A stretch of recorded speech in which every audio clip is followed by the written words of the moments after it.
오늘 시편 22편은요. 메시아의 예언시라고 분류됩니다. 그래서 예수 그리스도를 예표하는 미리 보여주는 시편입니다. 김서택 목사님이 시편 22편을 이렇게 설교하면서 이렇게 말씀하셨는데 들어보십시오. 시편 22편은 하나님의 아들 예수가 직접 노래하고 있습니다. 22편에서는 예수님의 육성을 들을 수 있습니다. 참으로 놀랍게도 예수님이 이 세상에 오시기도 전에 다윗이 지은 시인데 마치 다윗 자신이 예수님인 것처럼 십자가 위에서의 고통을 너무나도 생생하게 예언합니다. 예수님은 십자가에 못 박히실 때 시편 22편을 생각하셨고 이 말씀을 자신에게 적용하셨습니다. 그리고 이 말씀으로 십자가의 고통을 이기셨습니다. 22편은 어떤 건지 아마 여러분 감이 오실 것 같습니다. 시편 22편은요. 약 1000년 후에 다윗의 후손으로 오실 예수 그리스도 그분의 고난을 예언하고 있는 노래입니다. 크게 두 부분으로 나눠집니다. 1절에서 21절은 오늘 여러분과 나누는 예수님의 고난에 대해서요. 또 22절부터 31절은 또 승리에 대해서 노래합니다. 오늘은 여러분 1절에서 21절까지 고난에 대해서 여러분 말씀을 좀 나누려고 합니다. 먼저 우리 시편 22편의 말씀이 예수님의 그 십자가의 고난을 어떻게 보여주는지 몇 구절을 여러분하고 좀 확인하려고 하는데 먼저 1절 말씀 함께 읽겠습니다. 오늘 본문 1절입니다. 내 하나님이여 내 하나님이여 어찌 나를 버리셨나이까 어찌 나를 멀리하여 돕지 아니하시오며 내 신음소리를 듣지 아니하시나이까. 여기서 내 하나님이여, 이제 이게 히브리어로 엘리 그래요. 엘리. 그러니까 내 하나님이여 내 하나님이니까 히브리어도 뭐예요? 우리가 엘리예요. 어찌, 이거는 여러분 라마예요. 히브리어 라마. 그러니까 이거 하면 어떻게 되겠어요? 히브리어로 엘리 라마. 그렇죠? 그다음에 나를 버리셨나이까 히브리어로 아자부타니 그래요. 아자부타니. 자, 여러분 엘리 라마 요것도 어디서 좀 생각나죠? 그죠, 맞아요. 마태복음 27장 46절 한번 보겠습니다. 마태복음 27장 46절 같이 읽겠습니다. 시작. 제9시쯤 예수께서 크게 소리질러 이르시되 엘리 엘리 라마 사박다니 하시니 이는 곧 나의 하나님 나의 하나님 어찌하여 나를 버리셨나이까 하는 뜻이라. 그대로 나오네요. 그런데 이제 히브리어요. 시편 22편에 나를 버리셨나이까, 이건 히브리어로는 아자부탄인데 여기는 지금 뭐예요? 엘리 라마까지는 히브리어인데 사박다니는 어떤 뜻이? 이건 아람어예요. 뜻은 똑같은데. 그러니까 이제 마태복음 히브리어와 아람어가 섞인 거죠. 제가 왜 여러분 이게 설명하냐면 시편 22편에 지금 다윗이 고통 가운데 부르짖는 그 부르짖음이 뭐예요? 십자가 위에서 예수님이 부르짖는 부르짖음과 똑같은 거예요. 사실은 제가 몇 구절 이렇게 쭉 했는데 이걸 다 설명하니까 좀 설교 시간이 길어질 것 같아서 한 군데만 더 보겠습니다. 18절이거든요. 오늘 시편 22편 18절 몇 군데가 있는데 18절만 한번 더 보겠습니다. 자, 시편 18절 시편 22편 18절입니다. 네. 우리 함께 보도록. 네. 18절 같이 읽겠습니다. 시작. 내 겉옷을 나누며 속옷을 제비 뽑나이다. 이런 다윗의 삶에서 내 겉옷을 나누며 속옷을 제비 뽑나이다, 이런 고난은 성경에 기록되지 않습니다. 그러니까 다윗이 지금 실제로 이런 일을 당한 게 아니라 뭐예요? 그만큼 너무나 억울하고 고난 가운데 괴로운 걸 표현한 거예요 지금.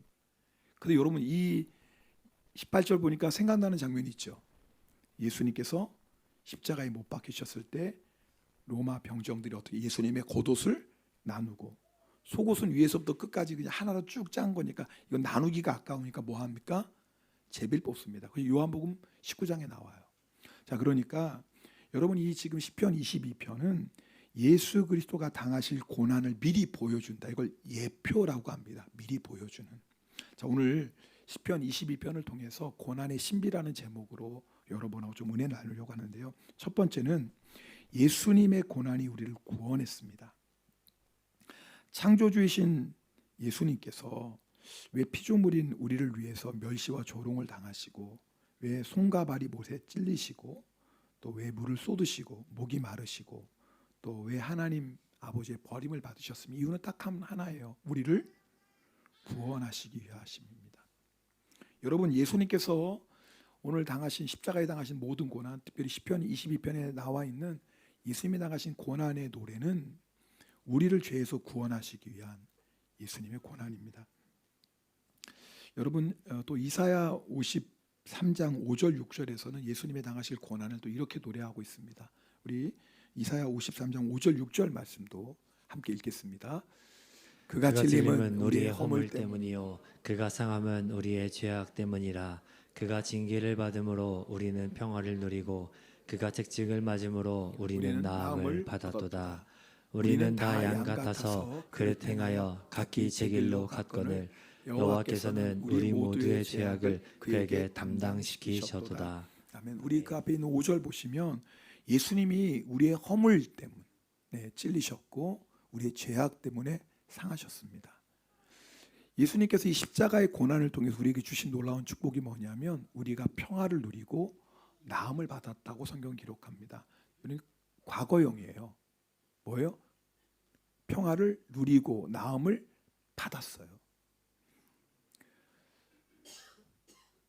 여러분, 예수님이 주시는 평화는 세상이 주는 것과 다르잖아요. 세상에 주는 평화는 밖에서 오는 평안이에요. 내가 원하는 대로 다 이루어지고 어떤 걱정도 없고 문제도 없고 연약함도 없고, 그럴 때 우리가 평안하다 하잖아요. 근데 여러분 경험하는 것처럼 세상의 평안은요, 무언가 작은 문제가 생기면 한순간에 사라져 버리는 게 그것이 세상의 평안입니다. 진짜가 아닌 거예요. 예수님이 주시는 평안, 예수님의 고난을 통해서 우리에게 주신 평안은 어디에 있는 평안이에요? 내 안에 있는 평안이에요. 그래서 누구도 빼앗아갈 수 없는 평안이에요. 여러분, 예수님의 십자가 믿습니까? 예수님의 고난 믿습니까?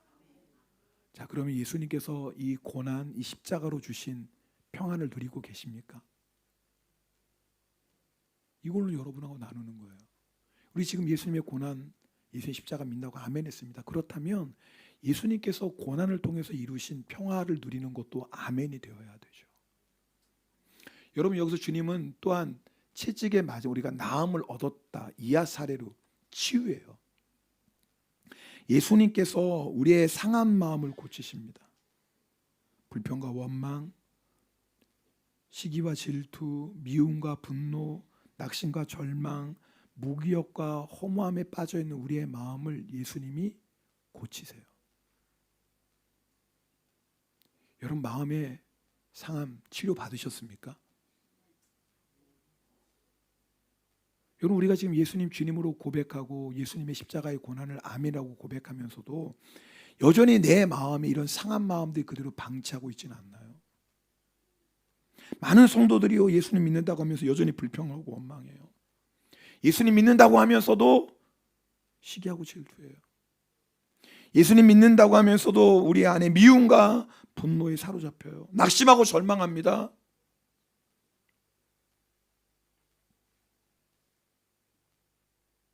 정말 우리가 예수님의 십자가의 고난을 통해서 우리를 치유하시는 그늘을 누리고 있는지 오늘 점검해 보는 거예요. 여러분, 오늘 말씀이 예수님께서 십자가에서 이루신 이 놀라운 축복을 내가 정말 누리고 있는지 확인해 보는 시간이 되셔야 됩니다. 예수님께서 십자가에서 버림받으셨어요. 예수님께서 버림받으심으로 인하여서 우리는 영원한 하나님의 사랑 안에 거하게 되었습니다. 죄인인 우리가 버림받아야 되는데 예수님이 대신 버림받으셨어요. 그래서 이 세상 그 무엇도 예수 그리스도 안에 있는 하나님의 사랑 소리를 끊을 수 없습니다. 여러분 믿습니까? 죽음조차도 끊을 수 없는 거예요. 여러분, 우리가 정말 예수 그리스도의 십자가로 우리에게 주어진 이 사랑을 믿는다면, 영원한 하나님의 사랑을 믿는다면 걱정하고 염려할 게 뭐가 있겠습니까? 여러분, 정말 이 십자가의 사랑을, 하나님 아버지의 영원한 사랑 안에 거하는 것을 우리가 누린다면 인생이 왜 허무하겠습니까? 예수를 믿으면서도 만약 우리가 걱정하고 염려하고 있다면 한번 우리가 오늘 이 말씀을 좀 점검해 봐야 돼요. 나는 분명히 예수님의 고난을 믿는데, 예수님의 십자가가 나의 십자가라고 믿는데, 나는 예수님의 십자가로 인하여 주어진 이 평화, 이 나음, 이 놀라운 하나님의 사랑을 누리고 있는가? 여러분, 우리가 잘 아는 베드로 이야기, 예수님께서 밤에 제자들 있는 곳으로 무리를 걸어서 오십니다. 제자들은 유령인 줄 알았죠. 그때 예수님께서 두려워하지 말라, 내니다 말씀하세요. 그때 베드로가 뭐라고 말합니까? 만일 주님이시거든 나로 명하여 무리를 걷게 하소서 얘기합니다. 베드로가 배에서 내려 무리를 걸어요. 기적이죠, 기적. 근데 여러분, 베드로가 능력이 있어서 무리를 걷은 거예요? 아닙니다. 전적인 예수님의 능력이죠. 여러분, 베드로가 무리를 걷는 것만 기적이겠어요? 여러분, 우리가 어떤 고난과 어떤 어려움 속에서도 불평 원망하지 않고 감사하고 찬양은 또 기적입니다. 여러분, 베드로가 무리를 걷는 것만 기적이 아니라 내가 용서할 수 없는 사람을 용서하고요, 내가 원수까지라도 사랑하는 게 기적 아닙니까? 베드로가 무리를 얻는 것만 기적이 아니죠. 여러분, 어떤 상황에서도 하나님을 향한 사랑을 확신하고 그 사랑 안에 거하고 그 사랑 안에서 흔들리지 않고 요동하지 않고 참된 평안을 누리는 것, 이것도 기적 아닙니까? 어떻게 우리가 이런 놀라운 하나님의 기적의 은혜를 누립니까? 영적인 원리는 똑같아요. 예수님을 바라보는 거예요. 그런데 여러분, 베드로가 무리를 걷던 베드로가 예수님을 바라보던 시선이 뭘 바라봐요? 풍랑을 바라봅니다. 그때 어떻게 돼요? 물속에 빠지죠. 여러분, 우리가 똑같은 거예요. 지금 오늘 말씀을 들으면서 시편 22편 예수 그리스도의 고난을 통해서 우리에게 주어진 놀라운 평화와 나음과 사랑을 지금 노래하고 있는데, 우리 안에 그 예수님의 고난으로 인한 평화와 나음과 우리 안에 그 사랑이 있는지를 확인해 보는 거예요. 만약에 없다면 지금 문제는 뭐예요? 우리의 시선이 주님 아닌 다른 것을 보고 있는 거예요. 예배가 뭡니까? 주님 바라보는 시간 아닙니까? 여러분, 오늘 그냥 왔다 그냥 돌아가는 시간 아니잖아요. 오늘 이 자리에 있어서 우리가 살아계신 주님 바라보는 시간 아닙니까? 그럼 주님을 바라볼 때 우리가 십자가의 고난을 통해서 우리에게 허락하신 그 놀라운 평화와 나음과 그 놀라운 사랑을 경험하셔야죠. 여러분, 그런 기대감을 가지고 오늘 예배 드리시길 바랍니다. 그럼 말씀 듣다가 그 평화가 내게 임해요. 말씀 듣는 가운데 우리의 마음의 질병이 고침받고, 말씀 듣는 가운데 육신의 질병이 고침받고, 말씀 듣는 가운데 영원한 하나님의 사랑 안에 거하여 흔들리지 않는 자가 됩니다. 오늘 말씀을 통해서 이 고난의 신비를 경험할 수 있기를 축복합니다. 두 번째는요, 우리의 고난이 예수님을 세상에 보여줍니다. 여러분, 다윗의 고난은요, 예수님의 당하신 고난의 예표라고 했죠. 다윗은 자신이 당하는 고난을 통해서 장차 오실 예수 그리스도를 우리에게 미리 보여주고 있어요. 여러분, 시편 22편의 배경을 학자들은 대부분 아마 다윗이 사울 왕에게 쫓길 때 지은 시다라고 얘기합니다. 아시는 것처럼 다윗이 죄를 져서 사울 왕에게 쫓겨 도망 다니는 게 아니죠. 사울 왕의 시기와 질투에 붙잡혀서 악한 영에 사로잡혀서 여러분, 사울 왕에게 쫓겨 다닙니다. 근데 사실은 다윗이 그 사울 왕을 죽일 수 있는 기회가 두 번이나 있어요. 근데 다윗이 죽이지 않습니다. 이유는 뭐예요? 그것이 하나님의 뜻이 아니기 때문에 그래요. 아무리 악한 왕이라 할지라도 다윗은 부당한 여러분 그런 고통을 당하고 있다 할지라도 사울 왕은 하나님이 세우신 자예요. 그래서 다윗이 어떻게 합니까? 그를 해하지 않습니다. 무슨 말이에요? 지금 다윗이 당하는 고통은 뭐예요? 하나님을 위해 당하는 고통이에요. 근데 놀라운 건 하나님을 위해 당하는 그 다윗의 고통이 누구를 보여주는 거예요? 우리에게 예수 그리스도를 보여주더라, 그 말이에요. 여러분, 오늘 시편 22편이 우리에게 중요한 아주 전해주는 메시지가 여기에 있습니다. 여러분, 우리가 주님을 위해 고난 당할 때 우리는요, 그 고난을 통해서 세상의 예수님을 보여주게 됩니다. 세상 사람은요, 예수 믿는 우리가 부자 됐다고 놀라지 않습니다. 그죠? 예수 안 믿어도 부자 얼마든지 될 수 있고요. 실제로 보세요. 우리 주변에 예수 안 믿는 부자들 얼마나 많습니까? 세상 사람들은 우리가 예수 믿는 우리가 높아졌다고 그거 보고 놀라지 않습니다. 여러분 예수 안 믿어도요 얼마나 높아질 수 있어요. 여러분 예수 안 믿어도 대통령 될 수 있습니다. 맞죠? 그거 보고 세상은 놀라지 않아요. 세상은요 우리 자녀가 좋은 대학 들어갔다고 예수 믿고 좋은 대학 들어 놀라지 않아요. 그죠? 예수 안 믿어도 좋은 대학 들어간 사람이 얼마나 많아요? 그거 가지고 놀라지 않아요. 근데 세상 사람들이 언제 놀라는 줄 아세요? 우리가 고난 당할 때요. 더 정확히 말하면 고난을 당했는데 그 고난 앞에서도 평안하고 그 고난 가운데서도 감사하고 찬송하는 모습을 보며 놀라는 거예요. 여러분 이게 너무나 중요한 거예요. 우리가 그 고난 중에도 감사하고 찬송하고 평안한 걸 보면서 세상 사람들은 도대체 어떻게 저게 가능하지? 나 같으면 매일매일 불평하고 원망하고 지옥 같은 삶을 살았을 텐데 도대체 저 사람은 어떻게 저 고난 가운데 저런 평안을 누리고 기뻐하고 감사할 수 있지?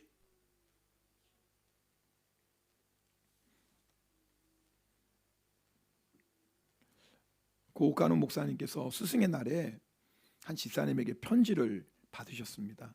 이 집사님 남편이 회사에 파견을 받아 오사카에서 일을 하게 되었습니다. 그런데 이제 어느 날 외출을 준비하고 있는데 서너 살 된 아들이 외출을 준비하고 막 정신이 왔다 갔는데 없어진 거예요. 보니까 그 집에 정원에 조그마한 연못이 있었는데 꽤 깊었던 모양이에요. 이 서너 살 된 아이가 그 연못에 빠진 거예요. 뒤늦게 그 아이를 발견했는데 다행히 살아는 있지만 뇌에 너무나 큰 손상이 온 거예요. 식물인간이 된 거예요. 집사님이 필사적으로 주님께 매달렸다고 합니다. 그 당시 남편은 그다지 믿음이 없었기 때문에 혼자서 주님 의지할 수밖에 없었어요. 그때 하나님께서 성령의 능력으로 집사님의 속사람을 얼마나 강건하게 해주셨는지 아무리 기도해도 힘들지가 않더래요. 성경을 펼치면 하나님의 말씀이 그렇게 꿀말처럼 달 수가 없대요. 아이가 그 지경이 되었는데 어떻게 성경이 눈에 들어올까 의문이 들겠죠. 그죠? 어떻게 아이가 그렇게 되는데 기도가 되겠어요. 근데 놀라운 건 하나님이 집사람을 확 붙잡아 주니까 사람의 생각에는 있을 수 없는 그 놀라운 은혜를 경험하는 거예요. 집사님이 편지에 이렇게 썼어요. 주의 영이 계신 곳에는 자유가 있느니라. 이 말씀처럼 하나님은 저를 찬송하게 만드셨고 방언의 은사를 주셨습니다. 저는 성령 충만한 가운데 아들을 간호하는 것이 전혀 힘들지 않았습니다. 놀라운 건요, 이 집사님이 병실에 오는 사람들만 붙잡고 예수 믿으라고 전도하는 거예요. 옆집에 다카시상이라는 일본 여자분이 살고 계셨어요. 학원을 경영하는 일본 여자분인데 평소에 전도에도 바쁘다고 뭐 핑계대고 뭐 들으려고 하지도 않았던 분이죠. 그런데 이 사고 후에 가끔 예를 들면 쓰레기 버리려고 나가다 마주치거나 하면 이 다카시상이 이 집사님을 보면서 얼굴에 광채가 나더래요. 아들이 지금 죽느냐 사느냐 하는 고비에 있는데 어떻게 저렇게 얼굴에 광채가 날까? 우리 옆에 사람 한번 보세요. 얼굴이 어떤지. 자, 광채가 났나요? 아니면 어때요? 네, 광채가 나나요? 어떻습니까? 그냥 무표정인가요?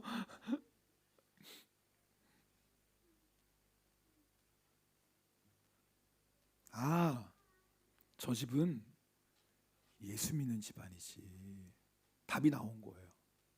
절대로 얼굴에 광채가 나올 수 없는 상황인데 어떻게 저렇게 평안하지? 이유는 하나겠구나. 저 예수 믿는 집안이지. 결국 이 다카시상이요, 자기 스스로 집사님을 찾아와서 예수 믿겠다고 말합니다. 집사님이 이렇게 편지합니다. 아들의 상태는 지금도 여전하지만 우리 가족은 이 상태로도 감사하며 하나님의 복음을 전할 수 있게 되었습니다. 목사님, 아들이 12년을 누워있지만 식물인간으로 12년에 누워있는 거예요. 3, 4살 때 됐는데 12년을 누워있는 거예요. 하나님의 은혜로 견딜 수 있었으며 아들을 통해 불신자를 전도하게 해주셨습니다. 아무리 힘들고 어려운 일을 만난 가정이라도 제가 당하고 있는 일을 이야기하면 그들은 할 말을 잃고 그런 힘을 주신 하나님이라면 나도 믿어 보겠다고 말합니다. 여러분, 세상 사람 우리가 고난을 당할 때 조롱하는 게 아니에요. 예수님도 저런 고난 당한 처음엔 그렇게 말할 수 있겠지만요, 고난 가운데 우리가 누리는 평안을 보면요 이렇게 묻습니다. 당신이 믿는 하나님이 진짜네요. 왜요? 하나님이 아니면 답이 아니거든요.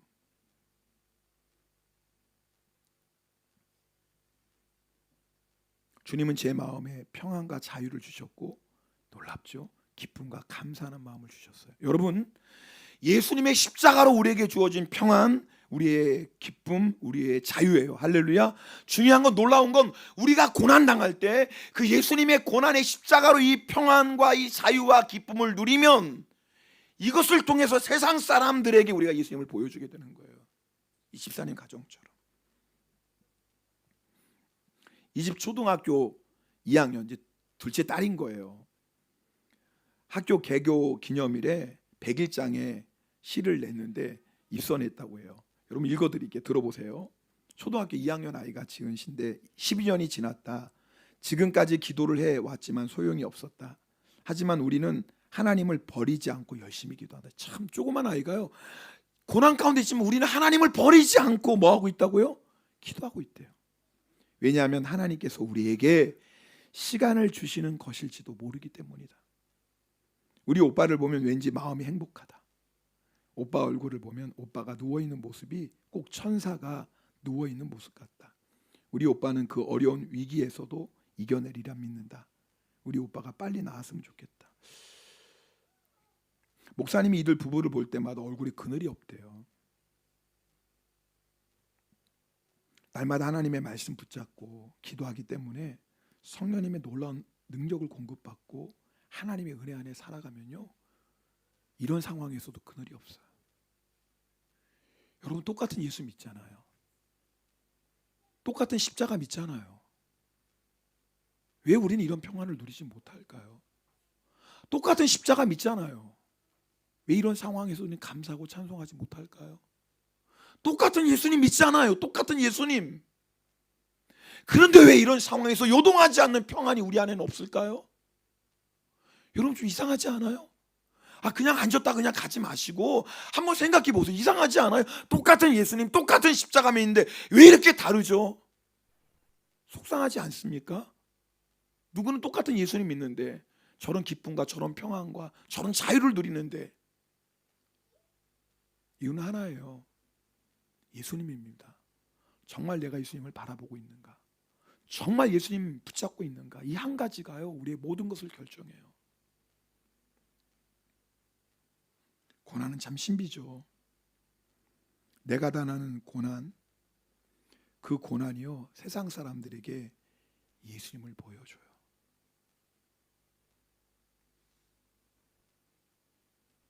세상은요, 우리의 고난을 통해 예수님을 알게 되고 그 다음에 예수님을 믿게 됩니다. 이런 고난 원할 사람은 아무도 없어요. 그러나 놀라운 건, 만약에 이런 고난이 우리에게 주어졌다면 하나님은 그 고난 가운데도 평안을 누리게 하시고 찬양하게 하시고 감사하게 하시고, 하나님의 사랑을 의심하는 게 아니라 그 고난 때문에 더 깊은, 이전에는 경험하지 못했던 하나님의 더 깊은 사랑을 경험하게 되고, 그것으로 끝나지 않고 내가 경험하는 그 평안과 그 기쁨과 그 놀라운 사랑을 나를 통해서 주변에 있는 사람들에게 증거하기 시작하세요. 그래서 나를 통해서, 나의 고난을 통해서 수많은 사람들이 주님을 알게 되고 주님을 믿게 되고 구원받게 돼요. 여러분, 이것이 고난의 신비입니다. 중요한 건, 이 고난의 신비를 알기 위해서 우리 해야 될 게 하나 있습니다. 고난의 신비를 내 삶에 경험하고 이 고난의 신비를 통해서 많은 사람들에게 그리스도를 증거하기 위해서 우리에게 필요한 것이 뭐냐면, 오늘 본문 2절 말씀 우리 함께 읽겠습니다. 2절입니다. 오늘 본문 2절 같이 읽겠습니다. 네, 하나님이여, 내가 낮에도 부르짖고 밤에도 잠잠하지 아니하오나 응답하지 아니하시나이다. 여러분, 시편 22편 찬양이고 기도죠. 여러분, 다윗이 말로 다 할 수 없는 고난 가운데 하나님께 기도해요. 낮에도 부르짖고 밤에도 잠잠하지 않아요. 근데 하나님이 응답이 없어요. 근데 놀라운 건, 다윗이 이렇게 밤낮 부르짖어 기도해도 하나님이 응답이 없는데, 더 놀라운 건, 아니, 기도해도 고난이 점점 심해지지만 더 놀라운 건, 다윗이 그 기도를 포기하지 않아요. 내가 이렇게 밤에도 낮에도 하나님께 간절히 부르짖는데 여전히 상황은 변한 게 없어요. 여전히 고난 가운데 있어요. 아니, 고난이 더 심해져요. 그러면 기도해도 소용없잖아. 기도해도 이게 뭐야 라고 다윗이 불평 원망하고 낙심하는 게 아니라 그래도 계속 기도하는 거예요. 그래도. 여러분, 여기에 중요한 메시지가 있습니다. 다윗이 그렇게 고난 중에 기도해도 하나님 응답하시지 않아요. 변한 건 아무것도 없어요. 나아진 것도 아무것도 없어요. 그런데 다윗이 고난 가운데 계속해서 기도할 때 한 가지 너무나 중요한 하나님의 은혜 안에 거하게 돼요. 그게 뭐냐면 하나님을 향한 믿음을 잃어버리지 않아요. 다윗이 그런 무서운 고난 앞에서도 하나님께 기도합니다. 기도해도 변한 건 하나도 없어요. 그런데 그래도 계속 기도하는 다윗에게 주어진 놀라운 은혜가 무엇이냐면 하나님을 향한 믿음이 흔들리지 않아요. 하나님을 향한 믿음이 변하지 않아요. 여러분, 믿음보다도 중요한 게 없어요. 여러분, 믿음을 빼앗기면, 예수님을 믿는 믿음을 빼앗기면 다 빼앗기는 거예요. 세상 건 다 있을지 모르지만 예수님을 향한 믿음을 빼앗기면 영생을 빼앗기는 거예요.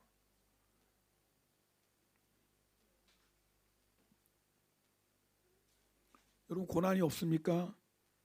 세상에서 성공하고 높아지고 부해지고 모든 일이 잘 되고 있습니까? 감사한 일이죠. 감사한 겁니다.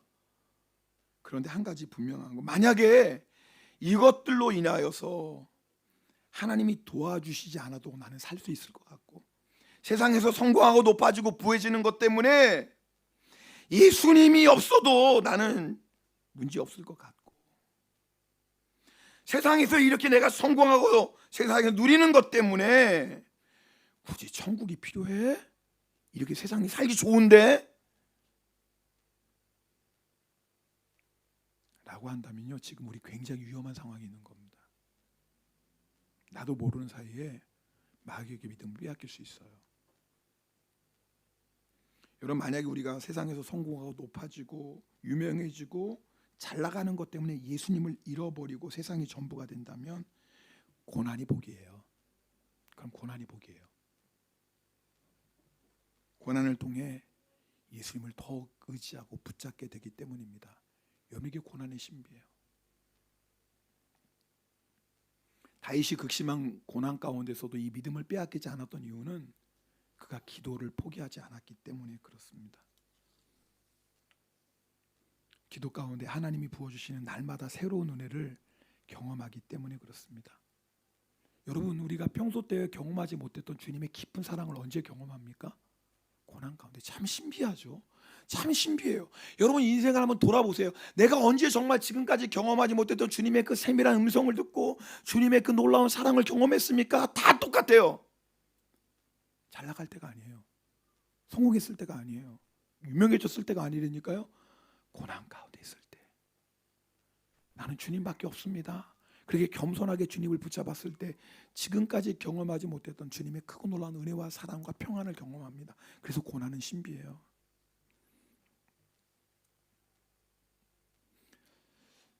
하나님의 뜻에 순종하기 위해 우리 예수님도요, 겟세마네 동산에서 땀이 땅에 떨어지는 핏방울이 될 정도로 힘쓰고 해서 기도하셨어요. 그런데요, 다윗은 이 10여 년의 고난, 기도로 고난을 이겨내고 결국은 이스라엘의 왕이 됩니다. 그 고난이 놀라운 축복이 돼요. 해피엔딩이에요.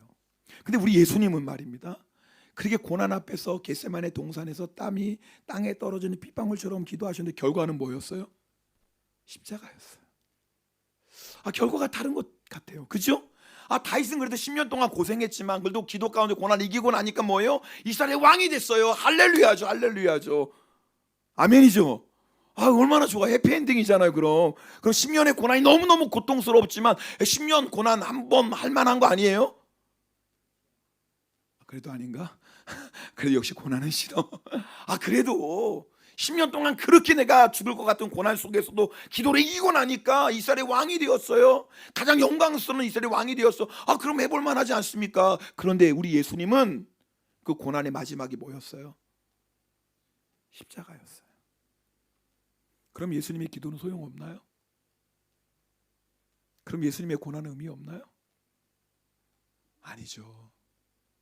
예수님의 십자가 그것이 끝이 아니었어요. 십자가 뒤에 뭐가 있어요? 부활이 있어요. 이제 다음 시간에는 이 부분을 나눌 거예요. 여러분, 우리가 고난 가운데 다윗처럼 말입니다. 그 고난 뒤에 놀라운 하나님의 축복을 받아도 할렐루야지만 우리의 고난이 십자가의 죽음으로 끝나도 할렐루야인 거예요. 왜냐하면 그 십자가 뒤에 하나님이 예비하신 놀라운 부활의 영광이 있기 때문에 그렇습니다. 우리 성도님들 가운데 고난당한 분들 계실 겁니다. 그렇다면 주님의 십자가를 깊이 경험할 시간입니다. 고난은 신비해요. 여러분 기대하세요. 누구나 고난을 원하는 사람은 아무도 없어요. 그러나 그 고난 가운데 여러분 분명히 지금까지 경험하지 못했던 주님의 놀라운 십자가의 은혜와 사랑을 경험하게 되실 것입니다. 그런데 하나님의 계획은 그것으로 끝나지 않아요. 내가 당하는 그 고난을 통해서 고난 가운데 누리는 평화와 기쁨과 하나님의 놀라운 사랑을 통해서 반드시 내 주변에 분명히 예비하신 닭가시상이 있다고요. 닭가시상이 분명히 우리 주변에 있어요. 나를 통해서 닭가시상에게 주님을 증거하게 될 거라고요. 이것이 고난의 신비예요.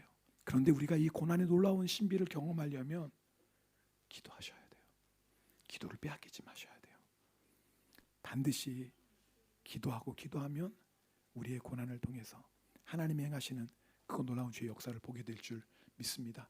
그 다음 설교는 물론 이제 부흥회가 5월 3일이니까 5월 10일에 하겠지만 오늘 설교 기억하시고, 그래서 기억하시겠어요.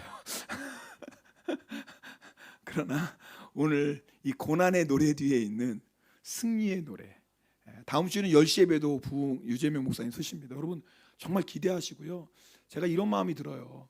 설교 사실 결론은 아닌데 하나님께서 분명히 이번 부흥회를 통해서 좀 상하고 낙심한 영혼들 다시 회복시켜 주시는 은혜가 있을 거거든요. 여러분 주변에 우리 성도들도 그렇고 또 주변에 여러 가지 이유 때문에 신앙에서 떠난 분들 계시다면 여러분 꼭 한번 검문해 보세요. 일단 주일날 10시 예배를 한번 드려보게 하세요. 그러면 은혜 받고 오후에도 오게 되고 4일 5일도 오게 될 거거든요. 분명히 그렇습니다. 여러분 우리 찬송하겠습니다.